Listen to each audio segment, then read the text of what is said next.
जब तक सुनोगे नहीं ना तुम्हारी कोई इज्जत नहीं है। नहीं सुनोगे तो कोई इज्जत नहीं करता तुम लोगों को, नहीं तुम्हें कोई सीरियस लेता। तुम्हारे नेताओं को औकात देखो ना, धनखड़ साहब को हटा दिया, बोल नहीं रहा क्यों हटाया, बोला क्या? नहीं बोलेंगे भाई, डरे हुए लोग हैं, डरे हुए और मरे हुए लोग हैं। इसलिए डरे हुए मरे हुए लोगों को जगाना कौन जगाएगा?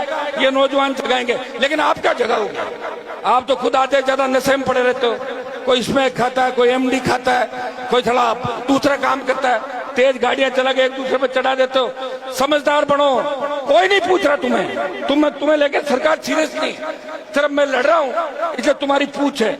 अगर कल मैं लड़ाई बंद कर दूं तो तुम्हें 50 साल और गुलाम रहना पड़ेगा। क्या ये चाहते हो क्या? तो चुपचाप छोड़ो मेरी बातें, बकवास मत करो बीच में। शर्म आती नहीं तुम लोगों को?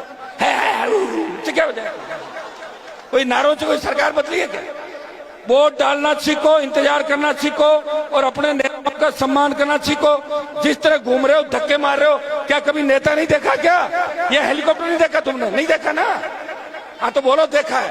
पहले भी लाया था और लाऊंगा, चाहे उधार लेके जमीनें बेचनी पड़ जाए, तुम्हारा सम्मान बढ़ाऊंगा। लेकिन तुम अपने आप को काबिल बनाओ कि सम्मान के काबिल हो। जिनके लड़ता हूँ वही मर जाता है, जिसको लाता हूँ वो बिक जाता है, जिसको मनाता हूँ नेता वो बिक जाता है, वो भाग जाता है, वो जाता है और कांग्रेस बीजेपी में जाके उनके पैर छूते जाके। तो भाई ये व्यवस्था है और हमें 22% आबादी को राजस्थान में बताना है कि शेड्यूल कास्ट के भाइयों को साथ लेके हम राजस्थान की सत्ता पे कब्जा करेंगे। और इसमें सबसे बड़ी भूमिका राजस्थान के नौजवान की होगी, किसान के बेटों की होगी। हा हू हल्ले से कुछ नहीं होता, हल्ला बहुत लोग करते हैं। ये तो अगर देश की राजधानी मुंबई होती तो जाट समाज को कोई नहीं पूछता, मराठे पीटते तुम्हें वहां पे मुंबई में, पता पटक पटक के। ये तो दिल्ली आप है और दिल्ली के चारों तरफ अपना है, इसलिए अपनी इज्जत है, वो भी थोड़ी बहुत समझ में आ गई ना। कोई कैबिनेट मंत्री नहीं तुम्हारा, बीजेपी वाले तुम्हें कुछ नहीं मानते और न कांग्रेस मानती। कर्नल सोनाराम की लाश को मोर्चरी में डाला, सतपाल मलिक को सम्मान नहीं दिया और धनखड़ को किस तरह भगाया, दूध में जब मक्खी को फेंकते। तुम्हें कोई सीरियस नहीं लेता क्योंकि तुम अभी समझदार नहीं हो और समझदार होने में समय लगेगा। मैं भी 28 तक ही लड़ूंगा।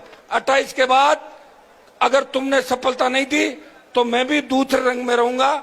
मेरी जिंदगी खराब करने के लिए पैदा नहीं हुआ, मेरी जिंदगी खराब कर दूं और तुम्हें तैयार करूं और तुम दूसरे दलों के अंदर भाग जाओ। मैं धंधा नहीं कर रहा हूं।